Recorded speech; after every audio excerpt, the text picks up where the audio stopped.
And welcome to the Dr. Tech Show, where myself, Pauline Roche, and Sweyn Hunter, and sometimes guests guide you to the world of online communications in the show, which is the brainchild of John Popham. So let's start with the weather here in Birmingham. It has been, we had various, but I have been out and not got wet. So yeah, it's still the sun in the sky somewhere over there. So yeah, not too bad for the 1st of November. Can't believe it. Sweyn, how are things with you wherever you are? You're muted. Hello world. November already. I know. Yeah, no, weather here is terrible. It's torrential rain for days. So we're just putting up with it for now. It's quite bright at this particular moment, but generally it's been pretty poor. Dogs don't even want to go out for their walk, so you can tell how bad it is. Yeah, absolutely. I got out over the weekend. I did go for a swim, but it was raining and stuff, so it was much more pleasant to stay indoors and do stuff inside. So November, it is November, can't believe it. So we found a few things that we're celebrating around this time. And for the whole month of November, it's National Novel Writing Month, also known as NaNoWriMo. Is that correct pronunciation? I've never heard it said before, Pauline. So you just thought you'd let me. I meant to warn you that was coming up. But, yeah. Okay, so this is a month-long creative writing challenge that takes place every November, when participants from all over the world are challenged to write a 50,000-word first draft of a novel. And Sweyn's got it on screen right now. And once participants have signed up, they receive access to support and encouragement to help them hit their writing goals. And that includes access to a range of articles and tools to assist in planning their novel, the option to join a local group of writers and meet up for in-person writing events, online forums and Facebook groups. And published authors also offer mentorship through articles and pep talks. So if you're listening to this and you feel there's a story inside you just waiting to be told and would like to get more involved, do visit www.nanowrimo.org for more information or to sign up. Have you got that many words hiding inside of you, Sweyn, waiting to be published? Almost certainly, but not in novel form. No, I can't see me ever doing this, but it just struck me as a thing that's grown up, that's very much mutual assistance for people who are doing this wherever they happen to be, and internet based. And it just seemed to me as a nice, positive internet for everyone type story, and that's what we're always looking out for here. So whoever you are, you can do this. Wherever you are, all you need is to be on the internet and able to interact that way. And I just think it's a brilliant mutual support thing, because one of the things about writing that people often say is that it's very, very lonely. Yeah.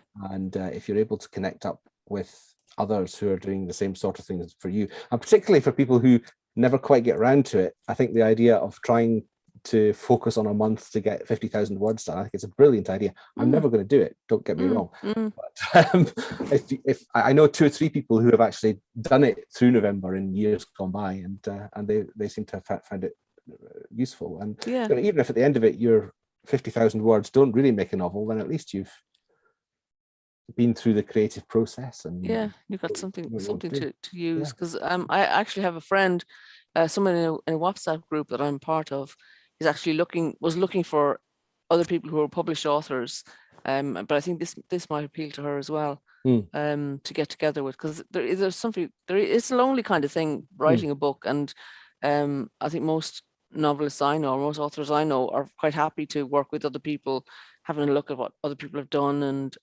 they're delighted with other people's success as well. So I think that's a good thing about this initiative, is that a number of published authors are in the background willing to help out. It is free. Well, it's not. They ask you to donate, but it's pay as you can type participation. So it really should be within the reach of anybody who has the impulse to actually get on with it and do it. Great. Well, if anybody, excellent. If any of our listeners do get onto that and want to talk about it, we'd love to hear from you. Yes. It's it's always good. We kind of find these awareness things, and we like to share them with people. We don't know if they hit with anybody. So if anybody does do this, we'd love to hear from you, and you could come on the show and tell us about it. Absolutely, that'd be great. Yeah. So moving on, we have a couple of other things we picked up. 1st November in 2012 was when scientists evidence of light from the universe's first stars, Oops, wrong predicted predicted to have formed 500 million years after the Big Bang. So I was surprised that it was only 2012 actually that this happened. You know, you kind of think these things have been discovered many decades ago, but that was 9 years ago, just nine. Yes, 9. Yeah. So not that, sorry, my phone's making noises. Not that long ago. Yeah, so interesting to see. No, it's interesting how many things in sort of fundamental science are widely accepted theories with just waiting for their crucial bit of information to confirm them for sure. And because there was the same in particle physics, it's not so very long ago since the Hadron Collider started up, and the Higgs boson, which had been predicted for 50 or more years in that model, there was evidence then directly as directly as you can imagine when you're talking about particles that are so tiny. Yeah, so it's good.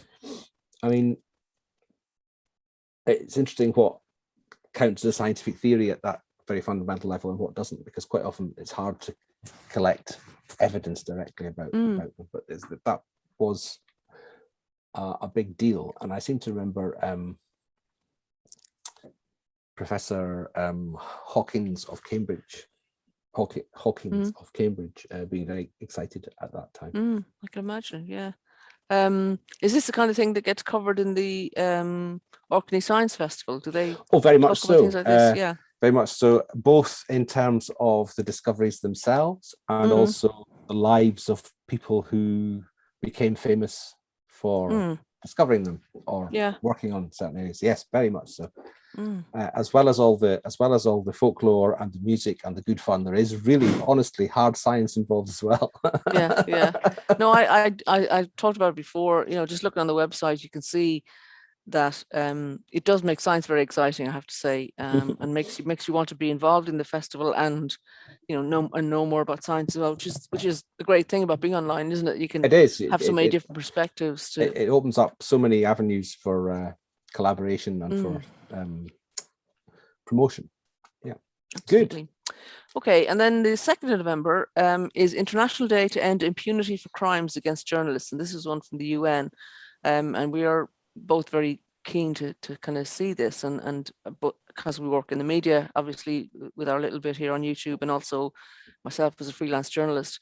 And the story with this is that ending impunity for crimes against journalists is one of the most pressing issues to guarantee freedom of expression and access to information for all citizens. The report says that between 2006 and 2020, over 1,200 journalists have been killed for reporting the news and bringing information to the public.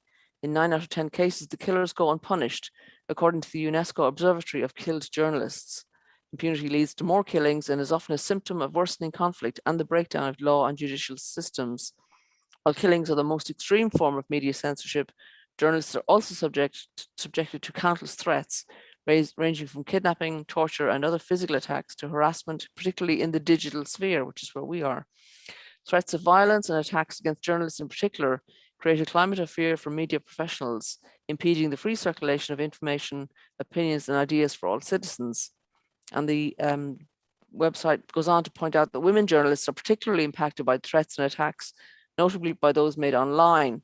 According to UNESCO's recent discussion paper, The Chilling: Global Trends in Online Violence Against Women Journalists, 73% of the women journalists surveyed said they had been threatened, intimidated, and insulted online in connection with their work. This year's campaign for 2021 highlights the psychological trauma experienced by journalists who are victims of threats and raises awareness of the importance to investigate and prosecute these threats in order to end the impunity for those who attack media professionals. Well, we're lucky in our, as I say, in our small corner of the media, we've never been attacked for our expressing the views and bringing these stories to light. But we know that people have been have experienced badness from other people, and I think that in Afghanistan, for example, recently, you know, journalists, especially female journalists, were particularly at risk. So if we can support the ending the impunity for crimes against journalists, then we Yeah, will. no, it's a good thing to focus on for any day, really. Yes. Yeah, absolutely. Okay, so events we've picked up, there's kind of a series of events that are being run between the 1st of November and the 6th of December by 100% Digital Leeds, which is well known to listeners of this program because they do such a great lot of work and are considered to be a model of good practice actually in the digital inclusion sphere.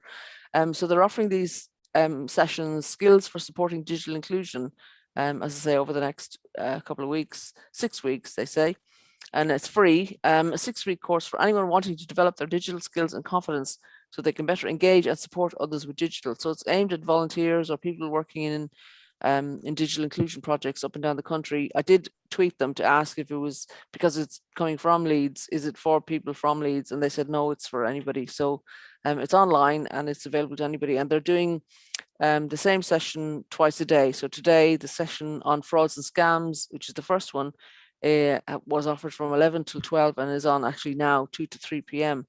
And I picked out the 3 first sessions because I thought they had particular relevance maybe to people who are listening to this program.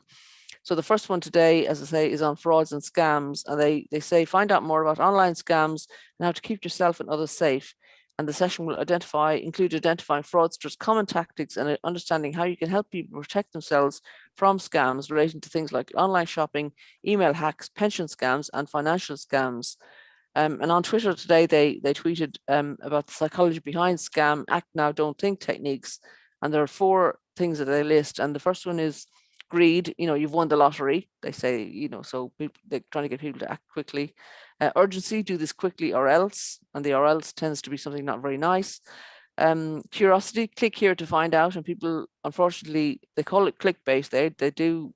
People, I've clicked on things, you know, wanting to know more because I'm nosy about something. And finally, the final one on the list is fear. You're at risk if you don't do this. And that one, I think, is to me the most worrying because particularly people who aren't so familiar with the online sphere can feel like they should do it because there'll be, you know, something bad will happen if they don't. This has a lot on with the traditional sort of chain letters and poison pen letters that used to float around saying, if you don't pass this on, if you don't do this or do that, then something bad will happen to you. Not a new concept, but it's so much easier to get a wide audience for your horrible scam. Absolutely. If now that the internet is there, it's horrible to think of. And I've come across people in my work who are worried and don't want to get online because of this very thing, which is, you know, it's a shame really because there's so much goodness out there, so many good people doing great things. But yes, there are also people who are there to do evil, I suppose, and badness and want to deceive people. And we want to try and make sure that doesn't happen to people we know. This was one of the things that I covered in Get Online Week. I ran a session, to staying safe online, because the fact is, Sweyn, isn't it, that people are going to get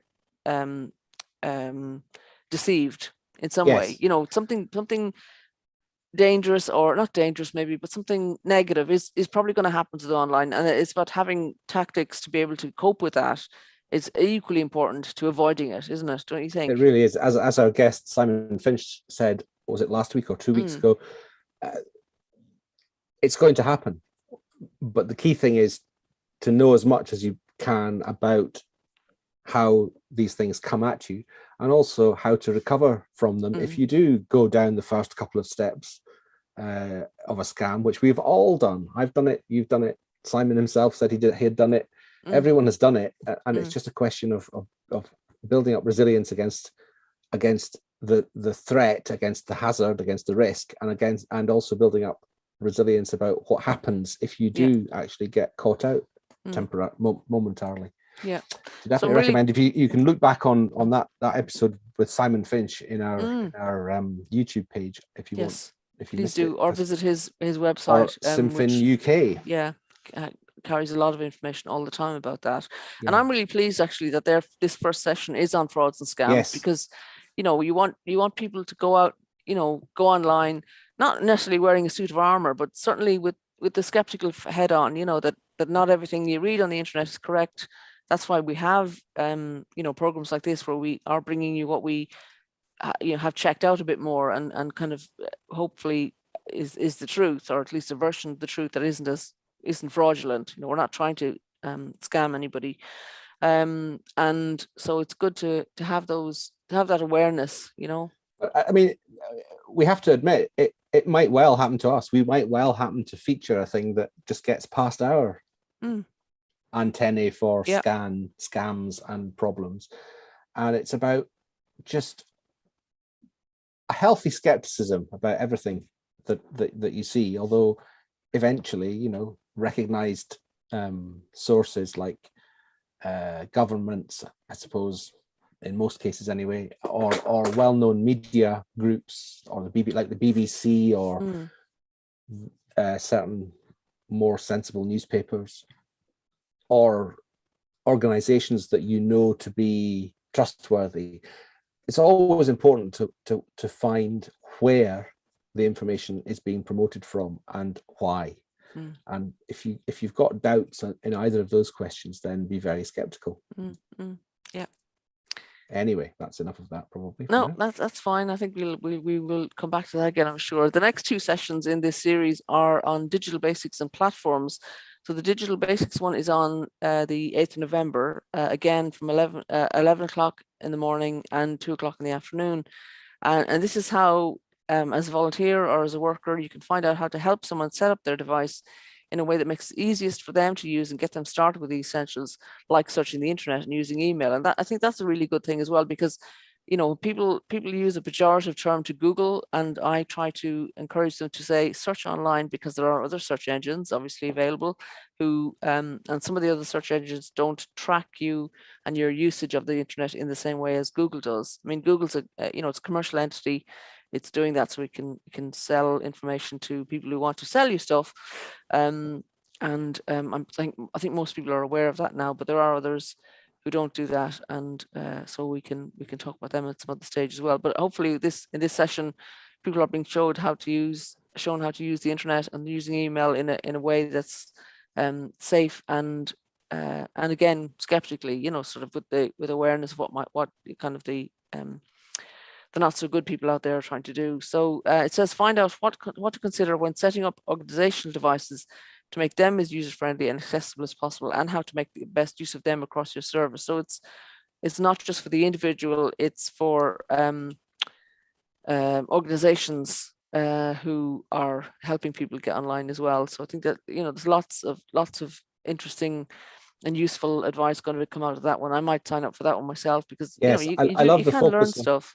I love the focus on making devices user-friendly for the people who are going to use them, who are likely going to be new to the subject, and therefore we've got to look at it from that point of view. We've got to be patient. We've got to not overwhelm people with lots of detail that they can come to later or might never need to bother with, and just to meet people where they are and try and get them started. And I love the concept there of saying to people who might be considering setting up digital stuff for new people, it says to them, hang on a minute, make sure that you're doing it in a way that is actually, well, user friendliness is in some ways a form of accessibility, because if something isn't user friendly and can't be used, then it might as well be inaccessible.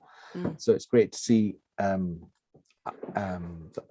focus of a digital basics course be so finely tuned into that. That's lovely. Yeah, absolutely.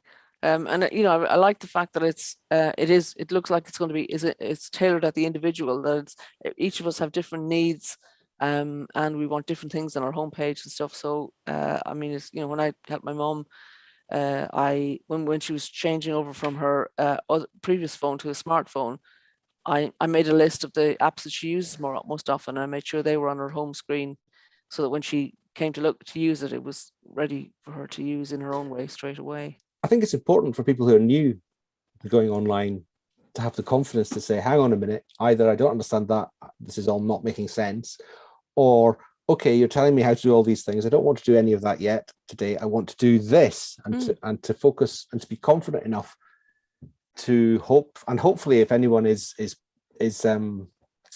offering this sort of service, then it should be possible to say this is all too complicated, or this is all too, I know all this, but it's actually this I want.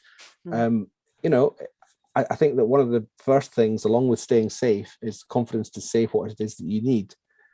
Are the two most important things, really, as people get going. And I think it's lack of that confidence and also fear of being scammed that is probably now behind most people's reluctance to get online. I think I'd go that far.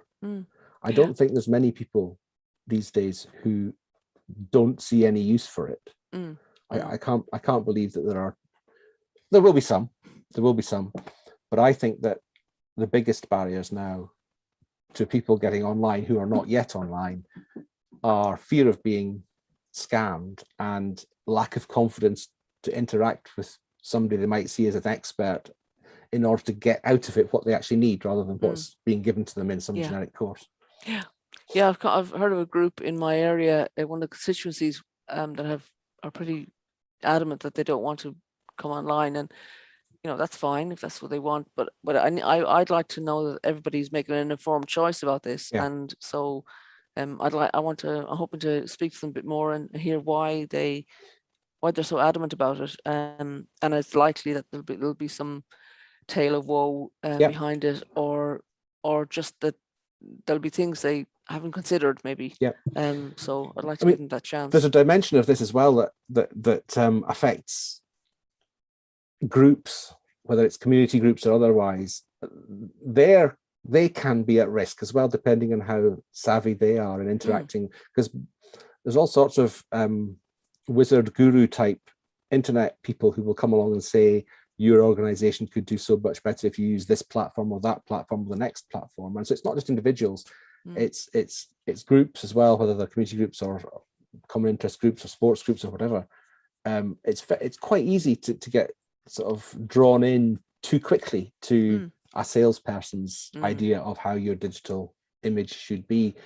And again, it's the same two things. It's, you need to be able as a group to spot the actual scammers who are out there trying to take advantage or get money or whatever.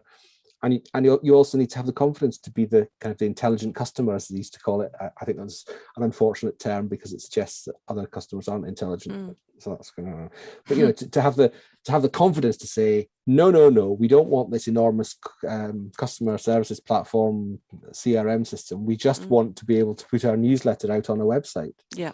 We just want to enable people to book our events online, or whatever it is they actually really need. Yeah, absolutely. When I've done digital consultancy, I have people have said, we need this done in 6 weeks, and I've said to them, look, really, that's just setting a time limit is not the best place to start. You need to start identify what you need, then see how much time it might actually take, and actually if you can go as slow as possible, because what you're committing to will have long-term effects. And also find other people who are doing similar things to you, because there's always somebody else out there trying to do the same thing as you, and be able to talk to somebody else who's going through the same pain as you are is invaluable, as you know, Sweyn. But we're absolutely not in the phase of internet development where more or less anybody is doing anything for the first time. There are people by now, 15, 20 years later, since the internet got going, there's definitely someone somewhere who's done something similar who you can learn from. For sure. We had I saw something on Twitter, I think, or no, it was on a WhatsApp group. I mean, these WhatsApp groups are amazing. Talking about somebody was looking for help, and somebody else said, yes, I've done something like that, I can help. And I decided to jump on and piggyback and said, well, actually, that sounds great. Can you blog about it so we can all benefit from your wisdom? And so they've committed to thinking about it anyway. I don't want to add to anybody else's workload, but getting information out there is invaluable. And we've got a third type of event. Oh, I nearly clicked end there. That wouldn't have been sensible. Yes, the session 3 is on platforms. And this is to find out how to make best use of a range of digital platforms to communicate with people and help them keep in touch with friends and family and other social activity. So this is how to use platforms like Zoom and Teams to deliver your services remotely for organizations. And, I would say as well, there are other platforms like Skype is still out there. WhatsApp, you can do video calling on. Google has its own Meet and Duo, actually, I haven't used, but other people have said it's okay. And also Facebook Messenger can do Facebook, video as absolutely. well. And someone reminded me, Sweyn, last week of Jitsi. Do you remember Jitsi? Jitsi, yes. At the beginning of the pandemic. Yeah. Yes, we did use It's improved. It's improved, I hear. So I know somebody who's looking at paying for a Zoom license, and someone has recommended looking at Jitsi as an alternative, and that's what they're going to do, because good stuff. Why not? Yeah, we should have another look at that. We could do a program on Jitsi one of these days. Yeah. Well, we could do a program on all the platforms actually, and just kind of compare and contrast and get users on to talk about their experiences. So So we're good at having ideas while we're on air, aren't we? Yes, please follow up. We do have people who kind of say to us, why don't you do that? So we will follow up some of those at some stage. But there are other sessions. Have you still got the Eventbrite page up on your screen, Sweyn? I do. So we've covered the first 3 sessions, but there are 6 altogether. And so no, that's not right. I'm not wrong. No, the other ones we haven't covered yet there's one about entertainment. I think that was the next one. Yeah, there we go. Entertainment on the 22nd of November, Digital Wings on the 29th, and Christmas Fun on the 6th. What were you going to say? These are all in the future, so we can come back to these and just we can. I think we should, because we could, especially if we can get somebody on who's actually been on one of these courses. Yes. Or somebody from 100% Digital Leeds might like to come on and talk about it as well. But it's really good to see them happening. So we'll keep that in our events slot for the next couple of weeks. Yes, we will. And we'll come back to the next lot of sessions. Yeah. Okay, so we've no guests today, unfortunately, or fortunately, whatever. We often have guests, and we are having guests hopefully over the next couple of weeks. But today it's just myself and Sweyn. But we have brought you some voices, some speakers. So Sweyn, do you want to play the first bit of this podcast, please? Yes, I will. I will do that, and we'll just listen to the first 5 minutes or so. Yeah. I'll share this page first, which would help. Okay, and Pauline, if it doesn't start, you need to tell me, because I'll. Yeah. Okay. So here we go. It's called the Digital Inclusion Imperative. I can't hear anything yet.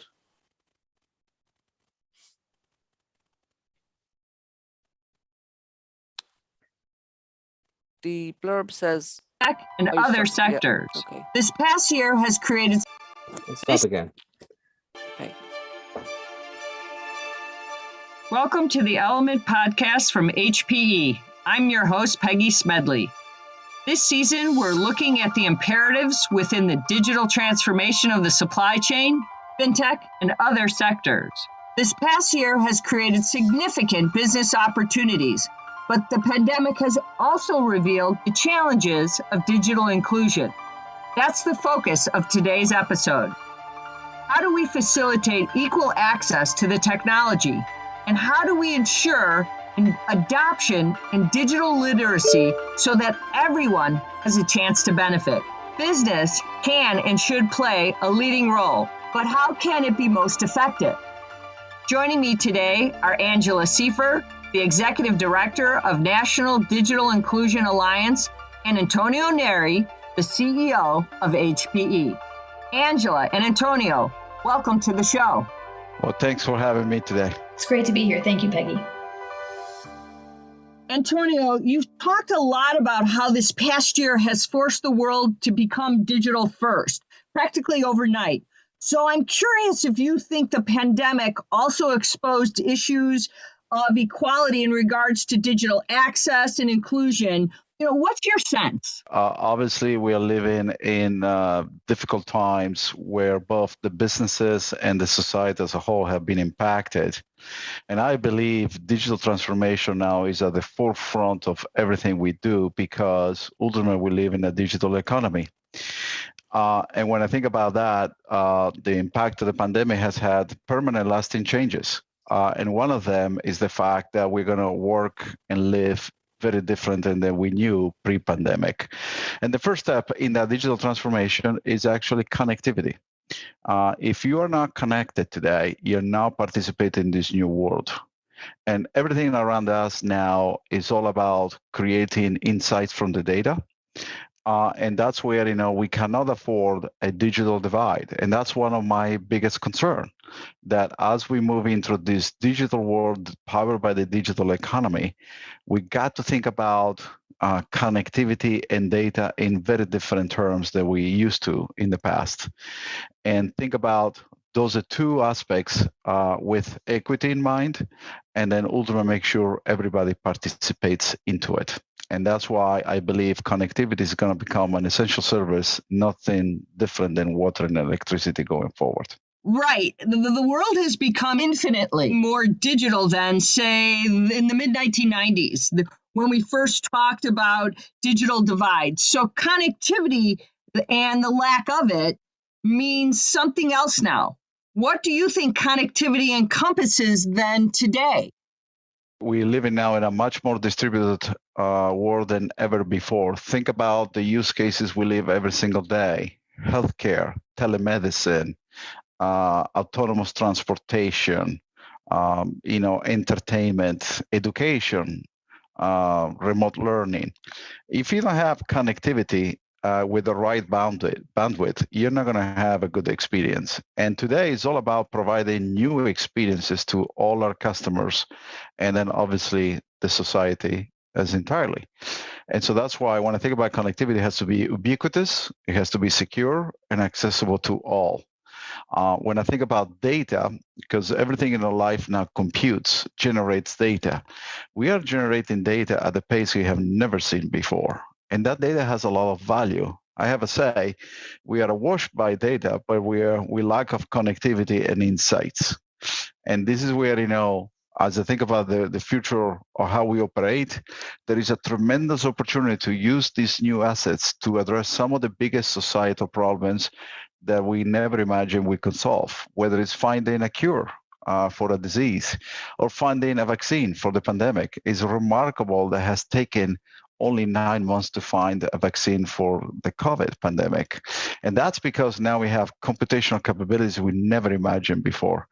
So, Angela, maybe we need to take a step back. And how would you actually define digital inclusion today? Yeah, I think that's perfect place to get into it, because the digital divide today is not just about access to the technology, but actually using the technology. And so I absolutely agree with Antonio that we have to figure out the connectivity piece. How do we make sure it's ubiquitous? How do we make sure everybody can afford it? And then we need to make sure everybody can use it. And some of the barriers to actually getting people to use it have to do with not knowing how to use it, right? So it's that digital literacy, feeling safe, privacy issues, understanding where your data is, right? So it's all the data and the connectivity are all connected in terms of why it is that somebody would not be online. So sometimes it's that the infrastructure doesn't exist. Sometimes it's that the infrastructure is there, but it's too expensive. Sometimes it's that the infrastructure is there and folks don't know how to use it, or they're concerned about privacy issues. And sometimes it's all of the above. Great. What would you say are? I think we could listen, to that on and on. But it's good to let people know that it's out there. We will put a link to that in the links under the YouTube when the show is finished. That was a very good summary of the whole thing. It really absolutely. It's wonderful. I love doing the research for this show, because I come across things like that really excite me, and I could easily do a whole program on that. But yeah, it's good to hear more voices in this space. HPE. He's chief, and the man who spoke, Antonio Neri, he's the chief executive officer of Hewlett Packard. I was wondering what HPE stood for. Okay, right. Well, Hewlett Packard Enterprise. Yeah. So he's a mainstream IT industry person there. Good. So that's interesting. Great. Yeah. So that was good. That was a useful thing to listen to. It's a podcast, and that episode called The Digital Inclusion Imperative. And it goes on for about an hour. It's altogether. 27 minutes. Okay, half an hour. Yeah. And it's the Element podcast is what it's called. And as you say, the episode is called The Digital Inclusion Imperative. Great. We hope people enjoy that. So the next story is about something called Picture This, a new digital creative program designed to help people in later life who are experiencing digital exclusion. And this is a story from www.mentalhealth.org.uk website. And it's the Mental Health Foundation, and they're saying as a response to the pandemic, the foundation has partnered with Lloyd's Insurance to deliver this project to help people in later life who are at the lower end of a digital scale. So it consists of weekly creative sessions, which are hosted online. And uniquely, the foundation is the only organization that offers a new digital tablet, unlimited Wi-Fi for 3 months, art materials, and tailored one-to-one digital training for all participants on the program. So by taking part in the project, people have the chance to express themselves through the medium of art within a safe online environment. And as well as letting participants explore their creativity during the course, the project is giving them digital skills which can have a big impact on their lives, enabling them to create better connections online with their family and friends. And with continued support from facilitators over the course of the project, they're helping people to use the internet in a safe manner.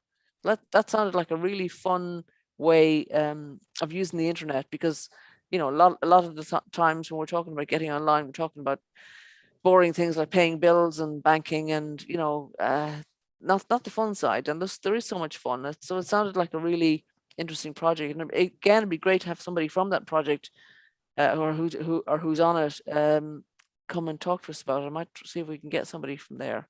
What do you think? No, it's lovely to why would I want to go online? Well, here's something you might want to do. And if people just get the enjoyment out of it, that's fine. But I think they're likely to get much more out of it than that, in terms of companionship, some friendliness, something to do with their time, and also digital skills almost through the back door. It's absolutely, it's lovely, a lovely project. Yeah, and it kind of fits really well with what John Popham used to describe as use the internet just to let people have a natter. Yeah, it's kind of the fun stuff. Yeah, having a natter, doing a bit of art, making a bit of music, whatever. Writing a novel, whatever. Yeah, I was struck by one thing that the guy in the podcast said, Antonio Neri said, that I think he was hinting that if you're not connected, then because people are using online data to innovate and develop new products and so on, that if you're not online, then your data is not contributing to that. I felt a hint of that. I'm not sure he quite said it, but that's an interesting flip side of when people have privacy concerns. Because obviously, if you're not online, then your information isn't online. Therefore, it's safe and nobody else can get it. But equally, if there's something out there that your usage of or contribution to could influence, or more especially if there's a whole class of people who are not, a whole category of people who are not online, then their requirements, their usage patterns, their profile won't necessarily be fed into how things are developed in these new times since the 19th. I couldn't agree more. I think it takes us back to that survey of one of the banks did about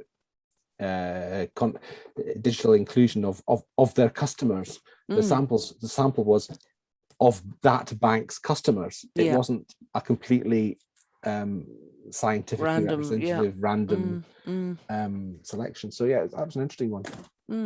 But this art project in the Mental Health Foundation, it's just brilliant. And if people produce something lovely as well, then that, lovely to them. Art is all in the interpretation, isn't it? And then that's good too.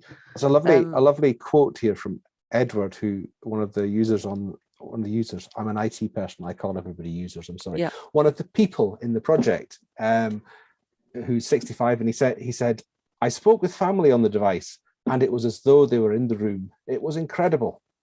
I've also joined Facebook and connected with people who I haven't seen for over 40 years. So you can just feel the real value of what's going on there coming out in that quote, I think. Yeah, absolutely. I think we're probably going to hear more about that one. Yeah. And as I say, if anybody from the program or anybody who's on the program experiencing it wants to come on and talk to us, we'd love to hear from them, and we'll follow that one up.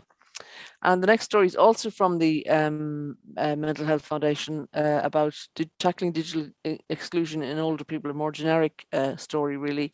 So it says, one of the feelings millions of us experienced during the coronavirus pandemic was a loneliness. In our combined efforts to stay safe and save lives, our usual ways of seeing family, friends, or just familiar faces were put on pause.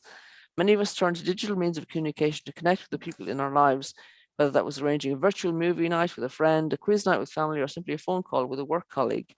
However, the pandemic showed us that access to these digital forms of communication isn't available or accessible to everyone. The issue of digital exclusion in later life has become starkly apparent. Quoting research by the Centre for Aging Better, who we've quoted before in this program, emphasised the significant digital divide among 50 to 70-year-olds and how this has worsened because of COVID. To illustrate how digital access declines in older demographics, the report highlights the ONS figures which show the state of digital exclusion in the UK, which is that across the UK, 3 million people are offline. Of these, 32% are aged 50 to 69, and the majority, 67%, are aged 70 or over. So they asked the question, why do some older people become digitally excluded?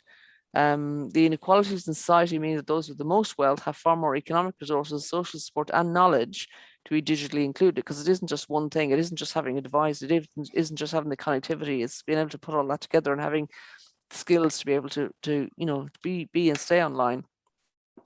For a variety of reasons, later life housing schemes also struggle to provide Wi-Fi. So if anything, as we constantly say on this program, the pandemic has taught us digital access is essential, not an optional extra. I mean, we've heard, haven't we, Sweyn, from some housing providers that they had Wi-Fi, but maybe in the residence lounge, and of course, because they wanted to cut down on exposure, then they turned off the Wi-Fi so people weren't congregating. And you can see the logic in the turning it off, because they wanted to limit exposure, but that meant people probably more isolated in their own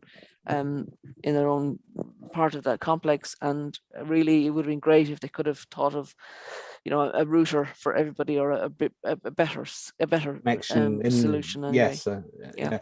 And again, it comes down to devices and bandwidth and everything else. And well, I think it's a resource issue, isn't it, really, for housing providers? The margins in residential care settings for older people are very tight, and I guess up until now, Wi-Fi has been seen as an optional extra, but it really shouldn't be nowadays. No. I think also that it's important. I mean, I'm getting older. We're all getting older. I'm thinking of my partner's mother here, who has never been online, and now at age 94 and with very poor eyesight, probably won't ever be. But it's getting to the stage where if she had been previously, if she'd seen that project and wanted to get involved in making art or making music or whatever, when she was maybe in her 70s even, or maybe even her 80s, and she'd been able to get herself online or be interested in generate some interest within herself to just somehow be connected, then there are all sorts of things now that she could use, that we could suggest, that we could put in place for her, which she can't tune a radio because she can't see it, so she could have Alexa to listen to various radio stations. I'm not saying in a million years she would ever consent to have that in her house. That's another. But if there'd been any sort of, if we'd been able to look ahead properly 15 or 20 years ago as things were getting going, then perhaps that would have made things at this stage, because she still lives on her own, she's still completely independent, and she has a little bit of help coming in some days, but not even every day. But I just increasingly feel that, particularly as her sight fails, that there are various internet thingies that she will never be able now to cope with, which if only we could have generated some connection when she was more able. This is something that Ruth Lee, was the occupational therapist that we had on months ago, saying as well. It's all about getting things in place for people before they absolutely require them. Yeah. And just kind of staying ahead of the curve. And I like the tone of this report from that point of view. Yeah. Very much so. I think I did spot another story this morning when I was putting more stories onto the grid about something just like that people need to think about not just the current status quo, but also design going forward. And as we've talked about on this show before as well, voice activation, it just makes so much sense to us now. We would like to see more of that being included in the design of things going forward. This article also says about the digital skills that people have needed, and when we have the confidence to connect with others, we have the confidence to learn, that can benefit our mental health. And this can include, digital access can include, of course, accessing GP surgeries or streaming services to watch your favorite shows. So it's not just the practical end, it's the fun and enjoyable end that is so good for our mental health. It goes on to say we need to ensure aging is an inclusive experience.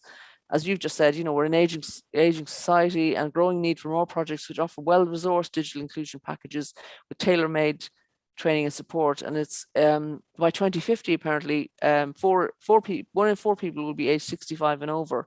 In 2019, it was 1 in 5. So we're big older age group is growing. And this article, the foundation sees digital inclusion as a priority for older people, and they also need streaming service to make more programs which challenge stereotypical views of aging. I think that's a really good one to end on for that story, because it's we do often talk about older people and not being digitally well. They're of a generation that actually created some of this stuff that we're using now. So let's not just dismiss them as just doddery old folk who need to be done too. It needs to be the generation of people who the joke was were the children who could program the video recorder are now my age of about 55. Yeah. So we're kind of in this territory already. Those of us who were those children are now into this category. So it'll be interesting to see how much of this is to do with absolute aging and falling away from things, and how much is to do with what was going on when each generation was young. And it's really important. This view of age is really important. You don't want to be singing wartime songs nowadays in old age, in playing bingo in old people's. Well, actually, bingo's I can't understand it myself, but bingo seems to be remarkably popular across all age groups. So there we are. I think bingo's safe.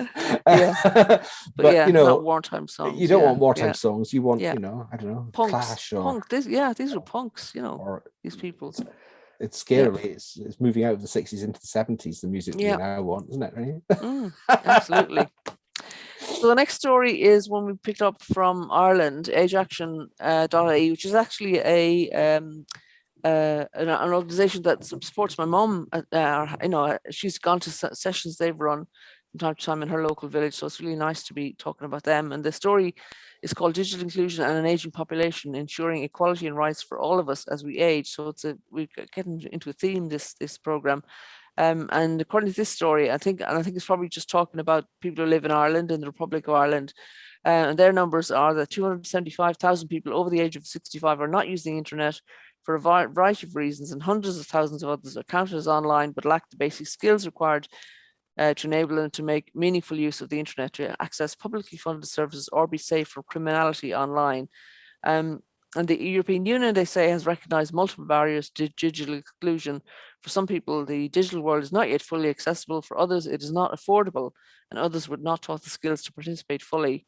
And the article goes on to say there are many examples in Ireland where publicly funded services as well as private services have adopted an effective digital-only approach, which systematically discriminates against and excludes older people who are not using the internet. Noting the digital divide between younger and older generations, the United Nations Economic Commission for Europe, UNECE, states that the choice to opt out of the use of digital technologies needs to remain, and maintaining continued offline access to essential services and human contact should be ensured. So Age Action moment here, because we're in columns. Okay. So Age Action is saying to enable true digital inclusion of all older people, they're calling on the state to implement 3 related policy responses. Firstly, a rights-based approach to digital inclusion. Secondly, a comprehensive strategy to maximize internet access, including making digital communications accessible to all, providing greater support for skills acquisition and income supports to enable people to be digitally included. And thirdly, continued provision and resourcing of offline alternatives to digital access to ensure equal access for those who are not using the internet.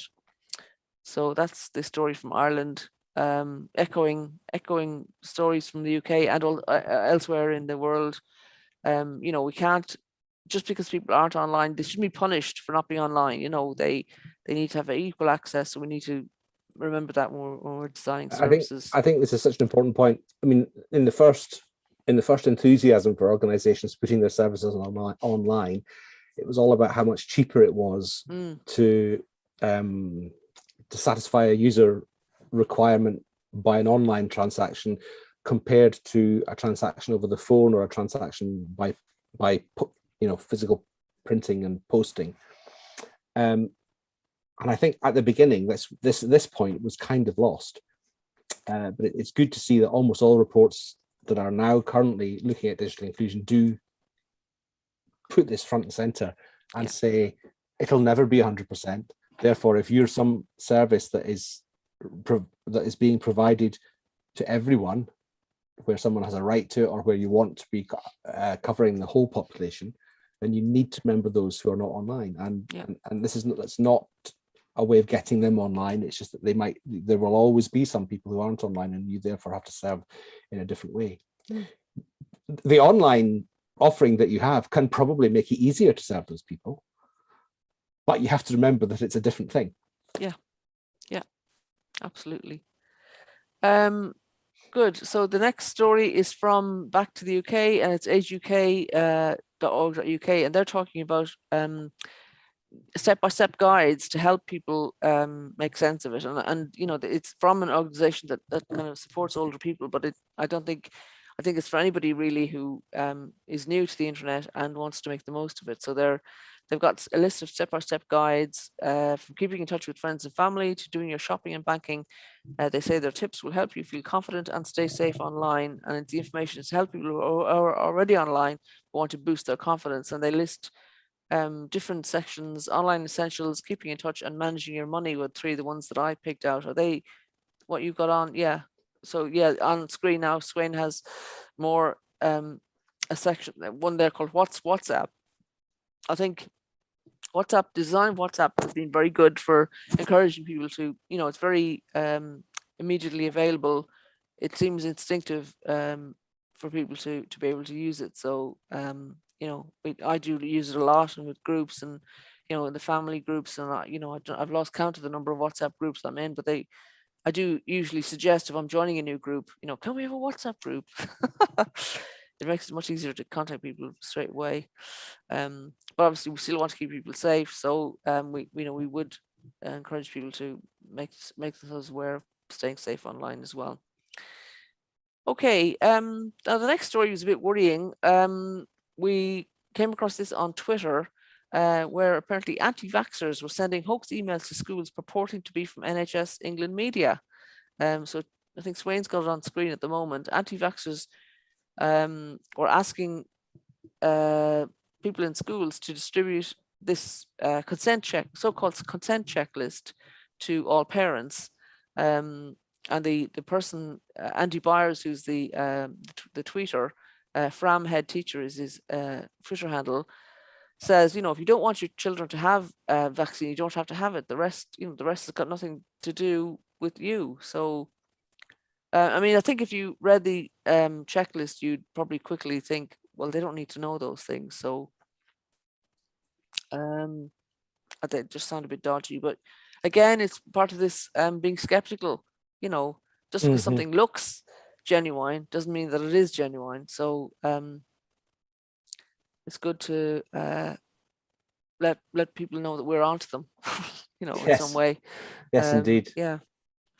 This is purporting to be something called an email purporting to be from a group called Childhood Vaccinations Team, but it's clearly not official. And it's an interesting little detail in the screenshot that this head teacher from County Durham has shared this tweet. He's shared the screenshot, which is on screen now, and it looks like I'm pleased to see that his email system has flagged it as a possible malicious email. So that's quite good to see. But there's no guarantee that sort of tool will catch all emails, and therefore, whatever comes in, I mean, I think that to a head teacher that would look fairly obviously a scam, but you never can tell. No. So keep your antennae up. Yeah. When you're on the internet. We're going to run out of time for our stories. We need to be. We are. We're talking too. I'm talking too much. Maybe we'll skip on to. No, I think we're almost on to the last one now, Sweyn. Are we? Okay. Am I on the right page? The next one I have is from the World Economic Forum. Yes, that's it. How can we ensure digital inclusion for older adults? So again, this theme of older adults. And these are 6 insights from the World Economic Forum Global Future Council on Healthy Aging and Longevity. That's easy for you to say. How we can ensure digital inclusion for older adults. So this is kind of a bigger picture. Again, we've kind of looked at Ireland and we've looked at the UK, and this is for globally. So there are a series of people writing about different aspects of digital inclusion for older adults. And the first one is from Alison Bryant, who's the Senior Vice President for Research, and Deborah Whitman, EVP and Chief Public Policy Officer for the AARP. And they're saying that ensuring digital access and inclusion for older adults means overcoming 5 key barriers: access, installation, knowledge, design, and trust. And I think trust is a very key one. I've written about that before. That's a lovely list. It is. And when I've written about people adopting technology, I think the trust one for me comes very high, especially with small charities and voluntary organizations. Because it's a social capital, isn't it? They've done the trust building with people. They've helped people in the community. So when they say, you can't, this digital technology is safe to use or isn't safe, people tend to trust them. So they're a good source, good resource. And trust is actually involved in all of the other 4. Yes, absolutely. Kind of underlying them, isn't it? Yeah.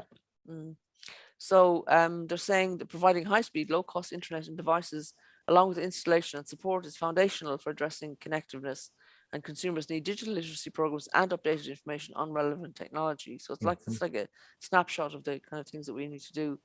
The second one of these insights from the World Economic Forum is stop ageism, and this is from Alana Officer, Unit Head of Demographic Change and Healthy Aging at the World Health Organization, and she says, stop ageism. 1 in 2 people globally are ageist against older people. It's a serious barrier to digital inclusion and limits how we think about older people in ICT. Echoing our conversation earlier today on the program, where we frame the problems, e.g. older people can't learn, and the solutions that we find. So I think we and others, we recommend that you don't think about older people. The age is not the person's only criteria, and we need to not make that a barrier to people's inclusion. The third one is ensure access for better health, and this is from Rahul Malhotra, Assistant Professor, Health Services and Systems Research at the Centre for Aging Research and Education, and he's also from the Duke NUS Medical School in Singapore. And he says that prevention and management of health conditions is important for ensuring digital inclusion for older adults. Vision impairment, joint diseases, hearing impairment, and cognitive impairment are some common health conditions which can impede the use of digital devices or services among older adults. He says in a national survey from Singapore, nearly 1 in 10 older adults had health-related difficulty in internet use. And furthermore, such older adults versus those without health-related difficulty in internet use had a lower quality of life. So as health conditions can hinder the use of digital devices or services, even among those with digital literacy and digital access, addressing them for digital inclusion for older adults is salient. What a good point. That's a great running out of time, so I'll just kind of press on. Yes. Question data equality, diversity and inclusion will be key pillars that will drive greater digital equity for all ages. They're saying put the end user at the center of the universe. We need to understand that all ages have unique needs, and there's a need to ensure the apps, technologies, and platforms are developed with data sets that cater for all ages. And this reflects our earlier conversation actually about making sure that data is in the design when it's being made, and that's the next paragraph in this article actually. The next one is consider the needs of older persons in the corporate world. Obviously, not just because you're older doesn't mean you're not working anymore. So everyday services moved online. Older persons were often less digitally connected than those born in the digital age risk being excluded. So in parallel with prioritization for gender equity and representation, we must incentivize the development of a culture that considers the needs of older people in the corporate world, which will include encouraging the funding of digital upskilling of older persons and enables their participation in society as fully fledged digital citizens. And the last article there, the item there was "Don't leave anyone behind," and this is from Jane Barris, Secretary General, International Federation of Aging, saying digitalization is one of the most powerful drivers and potential enablers of positive change across generations towards healthy aging populations. And obviously the pandemic has been a propellant, accelerating the adoption of devices, models, and digitalization faster than might have otherwise occurred. So digital access is critical to our capacity and quality of life, but only if the systems and users engage and give voice to the barriers. Okay, I think we've shot at the end, and there may be a couple of other stories that we haven't actually picked up, but we will come back to them next week when we have a guest. Casper Kennerdale is joining us, hopefully from Clear Community Web. And so, Sweyn, I think that brings us to the end of this week's show, and we wish everybody has a great week. Have a great week, everybody. Yes. Thank you.